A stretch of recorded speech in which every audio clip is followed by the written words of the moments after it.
제가 오래전에 청년부를 이제 담당할 때 그 매주 토요일에 그 소그룹 리더들과 이제 성경 공부를 하게 되었습니다.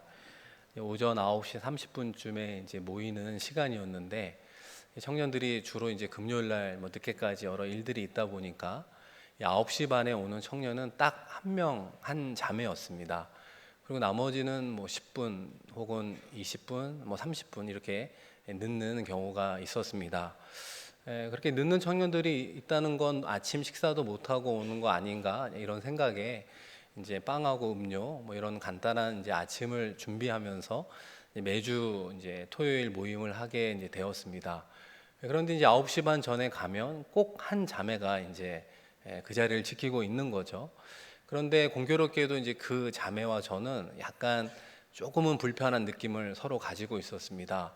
서로 잘 알지 못하는 부분도 있었지만 뭔가 이렇게 의견들이 좀 잘 이렇게 수용하지 못하고 좀 부딪히는 이제 그런 부분들이 있었던 것이죠. 그런데 늦게 오는 청년들 덕분에 또 10분에서 한 30분 또 개인적으로 이야기를 많이 하게 되었습니다. 그리고 이제 빵과 음료까지 가미되어서 그런지 정확히 알 수는 없지만 시간이 흐를수록 저의 마음속에 그 자매의 진심이 전달되기 시작을 했습니다. 그래서 그전에는 그 자매를 보면 장점보다는 사실은 이 단점이라고 하는 부분들이 눈에 많이 들어왔던 것 같은데 이 진심이 이렇게 들어오기 시작을 하면서부터는 단점은 좀 작아 보이고 오히려 장점이 더 커 보이는 것을 느끼게 되었습니다. 그리고 1년이 지나서 보니까 그 어떤 소그룹 리더들보다 그 자매와 친하게 되었고 저도 모르게 그 자매의 장점들을 많은 이들에게 이야기해 주는 저 역시 변화된 모습을 보게 되었습니다. 그런 의미에서 이 리더의 역할이 무엇일까 생각해 본다면 여러분 우리가 만나는 많은 분들은 다 일장일단이 있습니다. 좋은 점이 있고 그렇지 않은 점이 있다는 거죠. 이 100% 좋은 점만 가진 사람은 아무도 없습니다. 그런데 좋은 리더는 어떤 사람이냐? 내가 만나는 어떤 그룹의 구성원들의 좋은 점을 부각시켜 주는 사람, 장점은 극대화시켜 주는 사람, 반대로 약점과 연약한 부분은 작게 만들어 주는 사람, 그 사람이 바로 좋은 리더다라고 이야기할 수 있습니다. 그런 면에서 예수님은 우리 한 사람 한 사람을 어떻게 바라보실까? 예수님도 우리를 바라보시는 관점이 있지 않을까요? 그 관점도 같은 맥락에서 바라본다면 우리의 단점은 가려워 주시고 또 덮어 주시고 우리의 장점을 발견해서 극대화시켜 주신다. 이렇게 요약해 볼 수 있습니다. 지난 주일에도 이제 말씀을 드렸지만 예수님이 이 시몬을 어떻게 바라보셨습니까? 시몬을 보자마자 그에게 새로운 이름을 부여했잖아요. 게바라고 하는 넌 앞으로 반석이 될 거야. 이렇게 선포해 주셨다는 거예요. 이 시몬은 충동적이고 성미가 급한 사람이었습니다. 마음이 너무나 쉽게 흔들려서 자주 넘어지는 사람. 또 실패의 자리에서는 굳건하게 일어나서 툴툴 털고 또 앞으로 전진하지 못하는 사람이었습니다. 실패감에 사로잡혀 살아가는 사람이라는 것이죠. 그럼에도 불구하고 예수님은 이 시몬을 바라보았을 때 그의 현재를 본 게 아니라는 거예요. 그의 미래를 보고 그의 이름을 개발하고 너는 앞으로 반석과 같은 삶을 살 거라고 선포함과 동시에 실제로 반석과 같은 삶을 살아갈 수 있도록 순간순간 도움의 손길로 함께 해 주셨습니다. 생각해 보면 우리도 정도의 차이가 있지만 우리도 다 흔들리는 인생을 살아가지 않습니까? 우리의 상황과 좀 환경이 안정되었으면 하지만 우리의 기대와 다르게 상황과 환경이 급변하면서 우리가 힘들 때가 너무나 많이 있습니다. 때로는 우리의 마음이 무너지고 우리의 마음이 힘들어지면서 흔들리는 삶을 우리는 살아가고 있구나 생각하게 된다는 것이죠. 이런 한 사람 한 사람을 향해서도 주님은 우리를 향해 개바라고 명명하셨다는 거예요. 지금은 그렇지 않지만 앞으로는 그렇게 반석과 같이 든든한 삶, 단단한 삶을 살아낼 수 있어 우리의 미래를 보고 말씀해 주신다는 것입니다. 이 같은 맥락에서 예수님은 오늘 말씀의 주인공 나다나엘은 도대체 어떻게 바라보고 계실까? 이 요한복음 1장이 상당히 중요한 말씀 아니겠습니까? 그런데 1장의 마무리를 지금 나다나엘의 만남으로 마무리하고 있습니다. 이런 제자들과의 만남이 중요하다라는 것을 우리에게 시사하고 있는데요. 여러분, 이 안드레라고 하는 그 만남은, 예수님과의 만남은 그 초점이 현재에 있었습니다. 예수님께서 와보라고 하잖아요. 어디에 계십니까? 와보라. 그래서 계신 데를 가서 예수님과 깊은 교제를 통해 안드레의 변화를 일으켰다면, 앞서 말씀드린 시몬과 예수님의 만남의 초점은 미래에 있었다라고 이제 말할 수 있어요. 앞으로 그렇게 변할 거다. 그렇다면 이 나다나엘과 예수님과의 만남의 초점은 어느 시제에 무게중심을 두고 있을까요? 바로 나다나엘의 과거에 집중하고 있다라는 것을 생각해 볼 수 있습니다. 그러므로 우리가 예수님을 만날 때마다, 우리의 구원자라고 고백할 때마다 우리의 구원자 되신 예수 그리스도가 우리의 과거를 아신다는, 그죠? 우리의 현재를 아시고 우리의 미래를 아시는 온전한 구원자는 예수 그리스도밖에 없습니다. 그래서 그분만을 믿고 이 땅 가운데 살아간다면 하나님께서 우리에게 승리를 허락해 주신다는 것입니다. 사랑하는 성도 여러분, 우리가 이 나다나엘이라고 하는 이름을 들을 때 이 요한복음에서만 듣는 좀 특별함이 있습니다. 이 마태마가 누가복음에는 나다나엘이라는 이름은 거명되고 있지 않습니다. 나다나엘이 도대체 누군데 이렇게 요한복음 1장에서 중요한 인물로 이야기하는가? 이 나다나엘이 여러분 예수님의 12 제자 중에 한 명입니다. 이 바돌로메가 바로 이 나다나엘이라는 것을 알 수 있는데요. 여러분 마태복음 10장 2절, 3절, 4절 말씀 우리 한번 같이 읽어보겠습니다. 시작. 12 사도의 이름은 이러하니 그의 형제 안드레와 세베대의 아들 야고보와 그의 형제 요한, 빌립과 바돌로메, 도마와 세리마테, 알페오의 아들 야고보와 다데오, 가나나인 시몬 및 가룟 유다 곧 예수를 판 자라. 그러니까 우리가 어릴 적에 예수님의 12 제자 막 이렇게 외웠잖아요. 근데 그때마다 늘 짝으로 등장하는 인물이 빌립과 바돌로메라고 하는 것을 알 수 있습니다. 마가복음, 누가복음에서도 빌립과 바돌로메는 파트너로 이렇게 늘 짝을 지어서 나오는 것을 알 수 있습니다. 그래서 여러분 요한복음 1장의 오늘 말씀 가운데에도 이 빌립이라고 하는 고향 친구가 이 바돌로메, 즉 나다나엘에게 그가 만난 메시아 예수 그리스도를 소개하고 있는 것입니다. 이 나다나엘의 이름의 뜻은 하나님이 주시다 혹은 하나님의 선물이라는 뜻을 가지고 있어요. 요한복음의 저자가 왜 굳이 이 요한복음이 마태마가 누가복음보다 맨 마지막에 기록이 되어 있었거든요. 그러면 그냥 바돌로메라는 이름으로 똑같이 서술해도 되는데 왜 굳이 나다나엘이라는 새로운 이름을 거명하면서 이야기를 할까 생각해 보면 이 하나님이 주시다, 이 하나님의 선물이라고 하는 뜻처럼 분명히 하나님의 선물을 받은 사람이야 라고 하는 것을 강조하는 것으로 보여지게 됩니다. 그렇다면 예수님께서 이 나다나엘을 어떻게 보실까? 이 첫 번째는 나다나엘의 이 나쁜 점을 보지 않았다라고 하는 것을 우리가 꼭 기억해야 되는 것입니다. 이 빌립이 나다나엘에게 예수님을 소개할 때 나다나엘이 보인 첫 번째 반응이 나오게 되는데요. 오늘 본문 말씀 46절 우리 한 번 더 같이 읽어볼까요? 나다나엘이 이르되 나사렛에서 무슨 선한 것이 날 수 있느냐? 빌립이 이르되 와서 보라 하니라. 이 갈릴리의 도시 중에 하나가 이제 나사렛인데요. 이 갈릴리에 대한 또 다른 평가가 요한복음 7장 52절에 있습니다. 우리 한 번 더 같이 읽습니다. 그들이 대답하여 이르되 너도 갈릴리에서 왔느냐?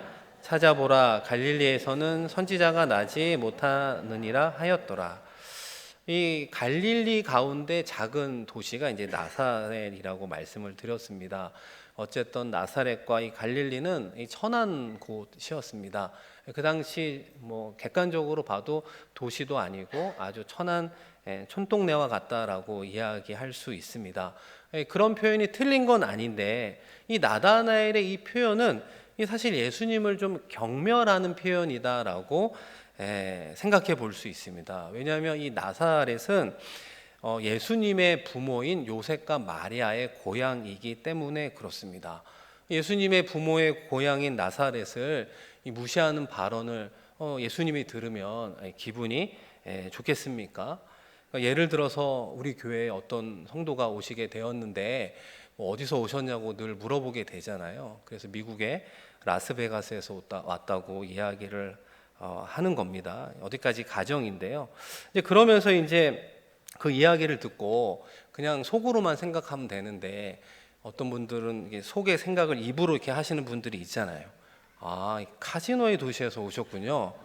이렇게 표현을 한다든지 오늘 말씀의 표현처럼 바꿔보면 이 카지노의 도시에서 신앙 좋은 성도들이 나지 못하느니라 이렇게 이야기를 한다면 그곳에서 오신 분의 입장이 어떻게 될까요?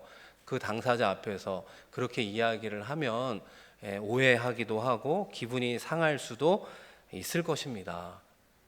혹시 라스베가스에서 오신 분이 계신 건 아니죠? 가정으로 제가 말씀을 드리는 겁니다. 예수님은 나다나엘이 평소에 무화과 나무 아래에 있는 모습도 아시는 분이에요. 예수님은 우리의 과거와 현재와 미래를 아시는 분이었습니다. 그렇기 때문에 빌립과 대화했던 내용도 예수님이 모를 리 없었다는 거예요. 나다나엘이 오해를 살 만한 표현과 그런 편견을 모를 리 없었습니다. 그럼에도 불구하고 예수님은 그런 발언에 대해서 나다나엘을 질책하지 않았다는 거예요. 그 부분을 따지지도 않았습니다. 그 부분에 대해서 언급조차 하지 않으시고 다음으로 넘어가는 모습을 보여주셨다는 것입니다. 저는 오늘 말씀을 이렇게 준비하면서 예수님이 동일하게 우리를 바라보시면서도 눈 감아 주시는 것이 무엇이 있을까 이런 생각을 해보게 됩니다. 우리가 부족하잖아요. 하나님 앞에 연약하고 그런 부분들이 엄청 많이 있지 않습니까? 그럼에도 불구하고 하나님이 눈 감아 주시고 넘어가 주시는 부분들이 있지 않을까? 언급조차 하지 않으시고, 그죠? 질책하지 않는 우리의 공통적인 신앙의 연약한 모습이 무엇이 있을까 한번 생각해 보게 되었습니다. 그런 부분에 도움이 될 만한 또 말씀을 듣게 되었는데요. 여러분, 이 마가복음 5장에 보면 이 거라사 광인을 치유하시는 예수님의 사건의 말씀이 등장하게 됩니다. 군대에 귀신 들린 사람으로 인해서 마을 사람들로 힘들어졌어요. 이 사람을 나름 도와주려고 했지만 도울 길도 없었고 또 괴성을 지르고 힘도 세고 하니까 이런 쇠고랑으로 채워놓기는 했지만 이것까지 끊으면서 무덤 사이에서 괴성을 지르는, 또 어떻게 보면 참으로 그 인생이 불쌍해 보이는 그 어떤 사람이 등장하게 됩니다. 그런데 예수님께서는 왜 그렇게 하셨는지 말씀에서는 표현하지 않으시지만 이 거라사 광인을 치유하는 과정 가운데 특별히 2,000마리가 되는 돼지떼를 수장하게 합니다. 그냥 죽게 만드는 것이죠. 여러분, 요즘 돼지 한 마리 가격이 얼마인 줄 아십니까? 한 100만 원이라고 생각해 보면 2,000 곱하기 100만 원은 얼마죠? 20억 정도 되는 겁니다. 별로 놀라지도 않으시는 금액일 수 있지만 상당히 큰 금액이지 않겠습니까? 그런데 20억의 손해를 보게 된 거예요. 근데 사람들은 정신이 미친 사람이 온전해지게 되었으면 1차적으로 예수님한테 고맙다고 이렇게 감사하다고 인사를 해야 될 것 같은데 그런 사람은 한 명도 없었습니다. 그 돼지떼의 주인을 비롯한 그 마을의 사람들이 예수님으로 하여금 마을로 밖에 나가라고 이야기하는 모습만 기록이 되었다는 거예요. 생각해 보면 또 다른 힘든 사람이 있을 수 있잖아요. 정신적으로 육체의 질환으로 어려워하는 사람이 있으면 그 예수님을 만나게 해줘야 되는 것 아닙니까? 구원자로 오시고 치료자로 오신 그 예수님을 만나게 함으로 그 마을 사람들이 행복할 수 있도록 해주어야 되는 것이 아니겠습니까? 그런데 마을 사람들은 그걸 원하지 않았다는 거예요. 예수님을 그저 마을 바깥으로 빨리 나가라고 요청하기에 급급했다는 것입니다. 사랑하는 성도 여러분, 이 말씀이 우리에게 무엇을 의미할까요? 이 예수님에 대한 그들의 기준이 무엇이었느냐? 요약해 보면 자신에게 이익이 되느냐, 아니면 자신에게 손해가 되느냐라고 하는 기준으로 살아가는 모습을 보여주고 있다는 것입니다. 이 손익을 계산하는 세속적인 기준으로 살아가는 모습을 예수님께서 그 말씀을 통해 우리에게 해주고 있습니다.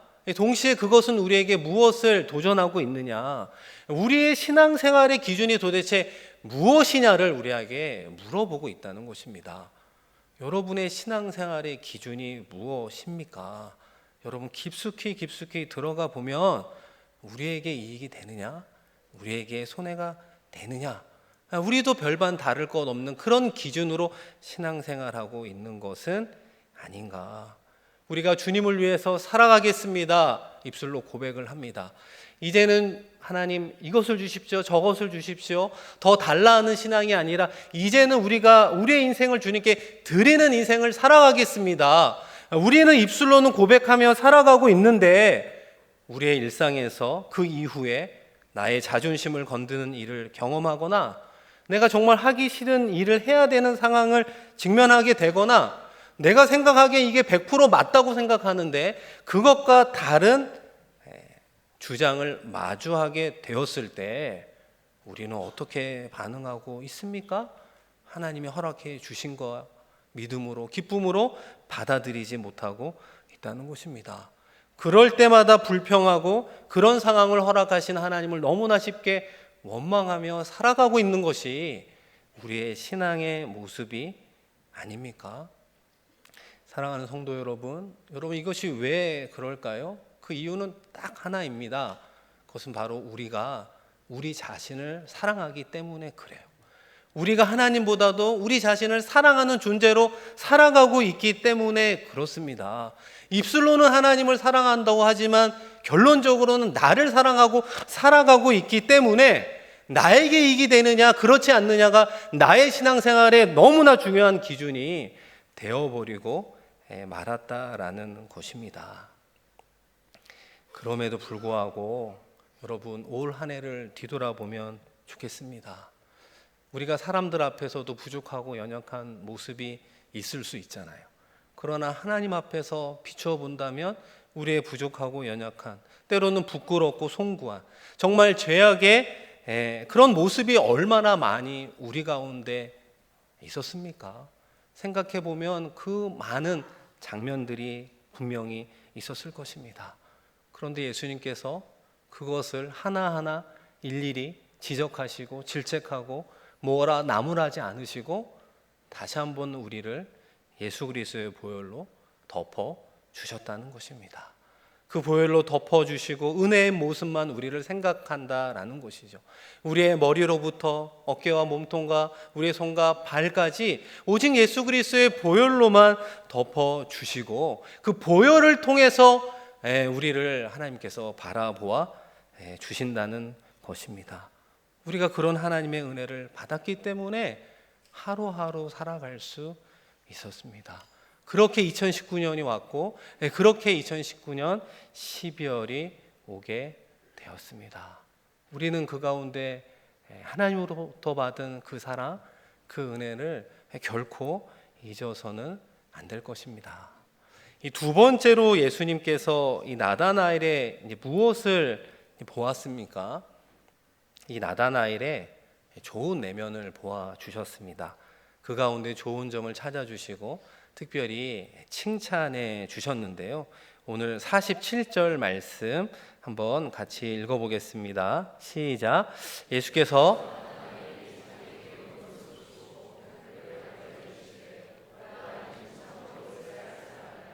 그 속에 간사함인 것이 없도다.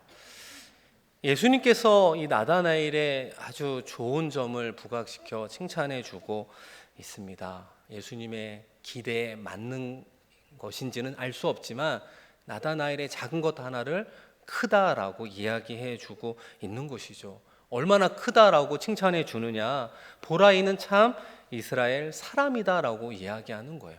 이 나다나엘의 마음속에 있는 그 순전한 마음 하나를 얼마나 크게 이야기해 주시느냐, 모든 이스라엘 사람들이 나다나엘 너와 같은 순전한 마음이 있었으면 참 좋겠어, 이렇게 이야기할 정도로 이 대표적인 부분을 칭찬해 주고 있는 것입니다.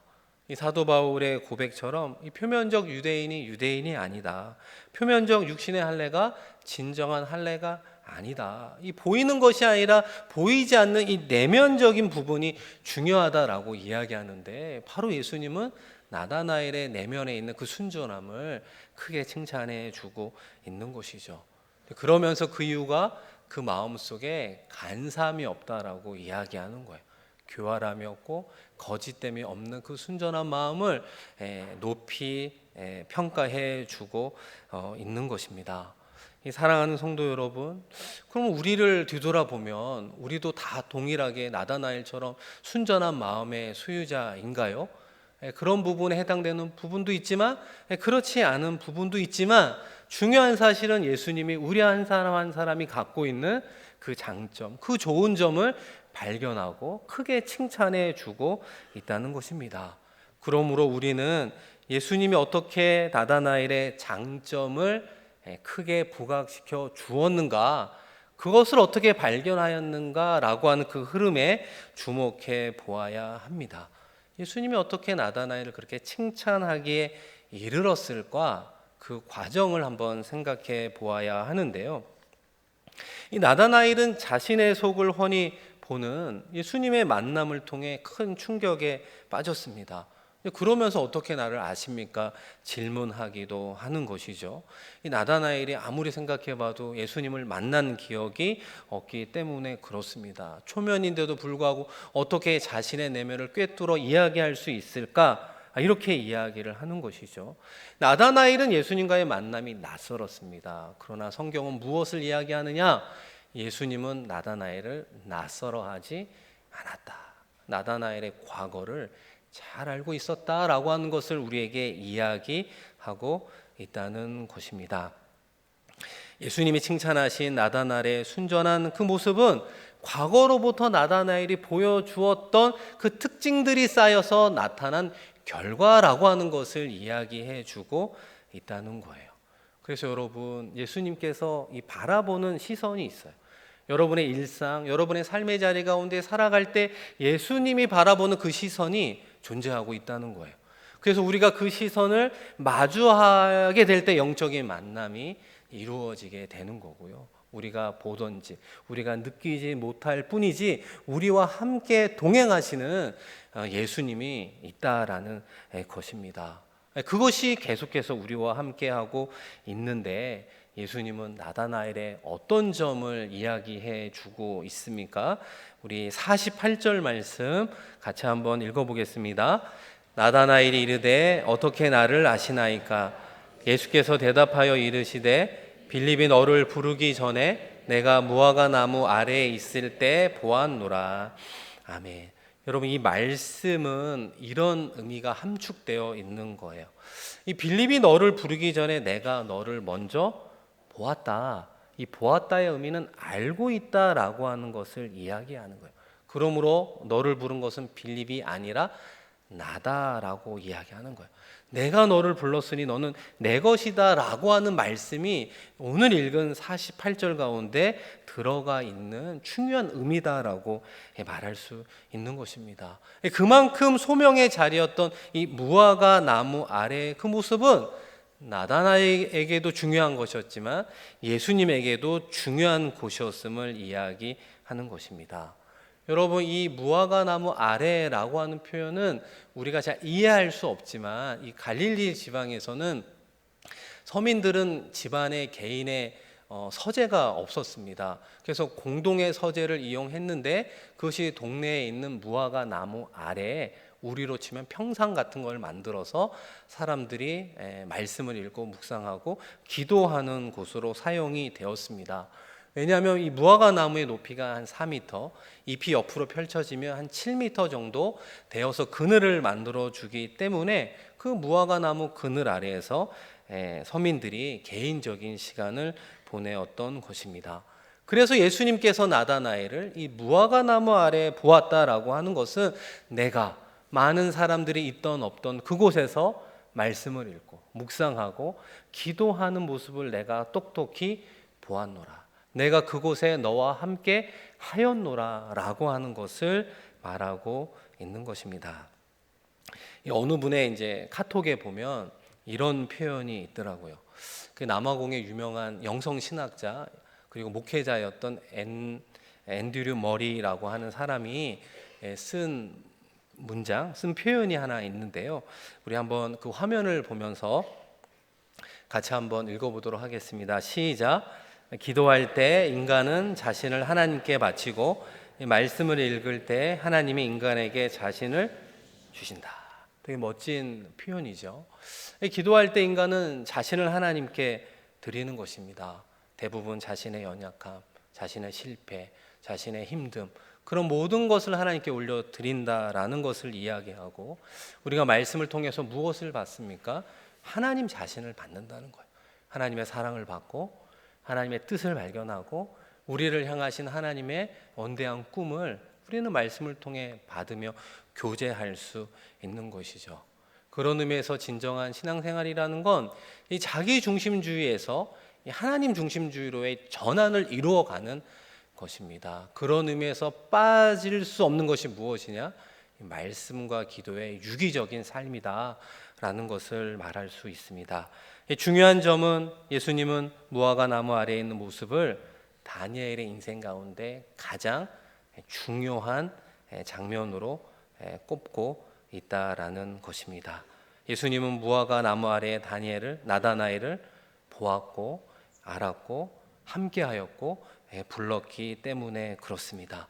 그리고 하나님의 때가 되었을 때 예수님은 나다나엘을 하나님의 아들로, 이 신적인 존재로 더 깊이 만나 주었던 것입니다.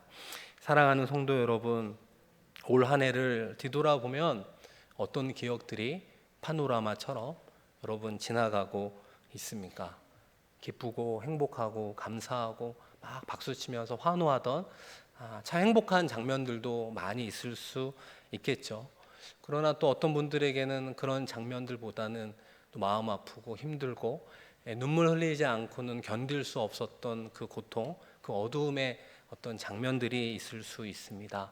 여러분 참 한 해 동안 수고 많으셨습니다 라고 말씀을 드리고 싶습니다. 우리의 입장에서 생각해 보지 말고 이제는 한번 전환하여 예수님의 입장에서 우리의 그 순간순간의 모습들, 그 장면들을 한번 생각해 보면 어떨까요? 예수님께서 우리와 동행하면서 우리가 겪었던 사건의 모든 상황과 그 장면들을 바라보시고 예수님께서 여러분을 향해서 뽑으시는 그 베스트의 장면은 무엇이 있을 수 있을까요? 저도 몇몇 장면이 스쳐 지나가게 됩니다. 말씀을 준비하면서 이런 모습을 기억해 주시지 않을까라고 하는 모습부터 시작해서 우리 교회 교인들을 향하여 이 모습만큼은 하나님께서 베스트로 생각해 주실 거야 라고 하는 장면들이 떠올랐습니다. 나를 위해서, 나의 가족을 위해서 헌신하며 살아가는 모습이 너무나 아름답고 귀하다라고 분명히 말씀드릴 수 있습니다.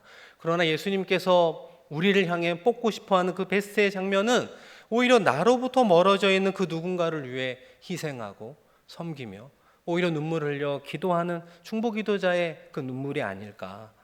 하나님의 말씀이 우리 가운데 들릴 때 하나님의 음성으로 받으며 그 일상에서 그 말씀 한마디를 순종하기 위해 엄청난 힘듦의 길을 걸어가는 그 모습을 우리 예수님께서 인상적으로 보시지 않겠습니까? 어렵고 힘든 우리의 이웃을 찾아 시간을 냅니다. 자신의 달란트로 또 섬기는 그 섬김의 그 아름다운 모습을 예수님께서 귀하다라고 여겨주시지 않겠습니까? 예수님은 바로 그 장면을 바라보고 있다는 거예요. 우리가 그것을 보지 못하고 우리가 느끼지 못할 수는 있지만 그 사건의 장면 가운데 우리 예수님께서 우리와 함께 하셨습니다. 우리를 만나 주신 것이죠. 그리고 하나님의 때가 되었을 때 그 장면의 만남을 기초로 하여 예수님은 우리 한 사람 한 사람을 다시 한번 하나님의 아들로서 예수 그리스도의 모습으로, 우리의 구원자의 모습으로, 우리의 치료자의 모습으로 만나 주신다라고 약속해 주시고 있습니다. 사랑하는 성도 여러분, 나다나엘이 그런 예수님을 만나고 어떻게 고백하고 있습니까? 랍비여, 당신은 하나님의 아들이십니다 라고 고백하게 되었던 것입니다. 바라기는 우리의 일상의 삶에서 하나님의 아들이신 예수님과의 그 온전한 그 만남을 우리의 삶의 자리에서 이루어 가기를 소망합니다. 지금 당장 이루어지지 않는 부분은 있지만 하나님께서 기억하시는 그 장면을 시작으로 하나님의 때 다시 한번 여러분을 향하여 하나님의 아들로, 온전한 구원자로, 온전한 치료자로 우리 예수님이 여러분과 여러분의 자녀, 여러분의 일터를 만나 주실 줄로 믿습니다. 그 복된 길을 걸어가는 우리 모두가 되기를 예수님의 이름으로 간절히 축원드립니다. 우리 이 시간 예수 나의 치료자 함께 찬양하겠습니다.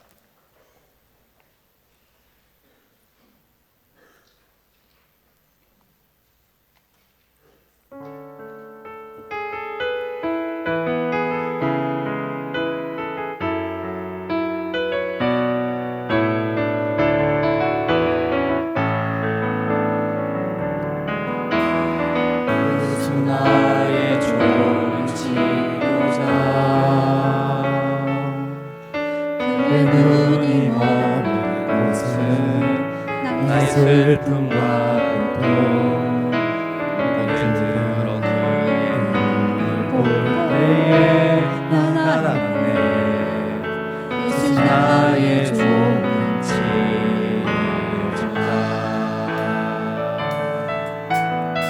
예수 나의 좋은 치료자, 그의 손길이 닿는 곳은 나의 상처와 아픔, 영원히 오를 것 같았던 내 눈물 감아주네. 예수 나의 치료자, 나 노래하리라.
나의 좋은 치료자, 그의 손길이 닿는 곳은 나의 상처와 아픔, 영원히 흐를 것 같았던 눈물 감아주네. 예수 나의 치료자, 나 노래하리라.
말씀을 기억하며 하나님께 또 기도하며 나아가겠습니다.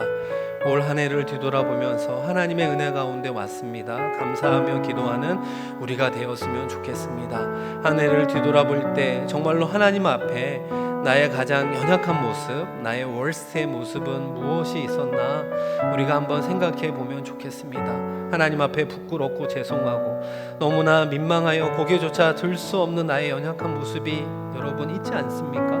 그런데 그 모습 가운데 우리 주님은 우리를 질책하지 않으시고 우리를 나무라지 않으시고 우리를 면박 주지 않으시고 오직 예수 그리스도 그 생명의 피 보혈로 다시 한번 덮어주십니다. 용서하여 주셨던 그 하나님의 은혜와 사랑을 기억하는 우리가 되었으면 좋겠습니다. 아울러 하나님께서 우리의 삶의 모습 가운데 베스트의 장면으로 꼽는 것은 무엇이 있을까요? 하나님을 위해서 희생하며 섬겼던, 어려운 이웃을 위해서 눈물을 흘렸던, 땀 흘렸던 그 모습 하나하나를 하나님께서는 분명히 기억하고 계십니다. 그 작은 것을 크다 말씀하여 주실 뿐만 아니라 그때 함께 하셨던 그 만남을 기억하시며 다시 한번 우리를 하나님의 아들로 온전한 구원자의 모습으로, 온전한 치료자 예수의 모습으로 우리를 만나 주시겠다 약속하신 그 만남을 기억하며 우리 하나님께 기도하며 나아갈 때요, 우리 주여 한번 간절히 하나님께 외치고 하나님께 기도하며 나아가겠습니다. 주여, 하나님 아버지, 이 시간 주님 앞에 나와 기도합니다. 올 한 해를 뒤돌아볼 때 하나님의 은혜 아니고서는 살아갈 수 없었음을 고백하며 나아가는 우리 모두가 되게 하여 주시옵소서. 어렵고 힘든 순간마다 도움의 손길을 통해 구원받은 하나님의 자녀의 삶을 살게 하여 주셨사오니 우리가 더욱더 감사하며 나아가게 하여 주시옵소서. 아버지 하나님, 뒤돌아봅니다. 하나님 앞에 너무나 부끄럽고 연약한 모습이 있었음을 고백합니다. 음란하고 게으르고 나태하고 하나님의 말씀에 불순종하였던, 하나님을 사랑한다 입술로는 고백하지만 여전히 나의 삶의 자리에서 나만을 사랑하며 살아왔던 우리의 연약함을 용서하여 주시옵소서. 그 부족함에도 불구하고 우리를 나무라지 아니하시며 질책하지 아니하시며 그것을 인하여 판단하지 아니하시고 오직 우리를 사랑하여 주셨던 예수 그리스도의 보혈로 덮어주셨던 하나님의 은혜와 사랑 앞에 잠겨 나아갈 수 있는 우리 한 사람 한 사람이 될 수 있는 은혜와 은총을 더하여 주옵소서. 아버지 하나님, 그럼에도 불구하고 우리의 부족한 점을 들어 귀하다 여겨주시는 아버지 하나님의 모습을 바라보게 하여 주옵소서. 작은 것을 작다 여기지 아니하시고 부족한 것을 부족하다 여기지 아니하시는 하나님의 은혜를 경험하는 저희들 되게 하여 주셔서 우리의 삶의 모든 자리에 우리를 바라보시고 우리와 동행하셨던 그 만남의 흔적을 붙잡고 다시 한번 온전한 예수 그리스도의 만남을 꿈꾸게 하여 주옵소서. 하나님의 아들의 만남이 있게 하여 주시고 온전한 구원자, 온전한 치료자 되신 예수 그리스도의 만남을 기대하며 오늘도 승리의 발걸음을 내디디며 나아갈 수 있는 은혜와 은총을 더하여 주시옵소서. 하나님 아버지, 언제나 우리를 바라보실 때 연약하고 부족한 부분은 너무나 많이 있음에도 불구하고 오직 예수 그리스도의 보혈로 덮어주시고 가려주시며 하나님의 사랑의 눈으로만 보아주시니 고맙고 감사합니다. 특별히 하나님을 기쁘시게 하는 모습을 놓치지 않으시고 기억하시며 작은 것을 작다 하지 않고 연약한 것을 연약하다 여기지 아니하시고 크며 강한 것으로 여겨주시니 또한 감사합니다. 그 만남을 통해서 하나님이 우리에게 주신 귀한 사명을 따라 오직 하나님의 영광을 위해서 사용되겠습니다, 쓰임받겠습니다 결단하며 나아가는 우리가 되게 하여 주시고 그 일상에서도 삶으로 승리하며 하나님께 영광 올려드릴 수 있는 우리 모두가 되게 하여 주시옵소서. 감사드리며 귀하신 예수 그리스도의 이름으로 축복하며 기도드립니다. 아멘.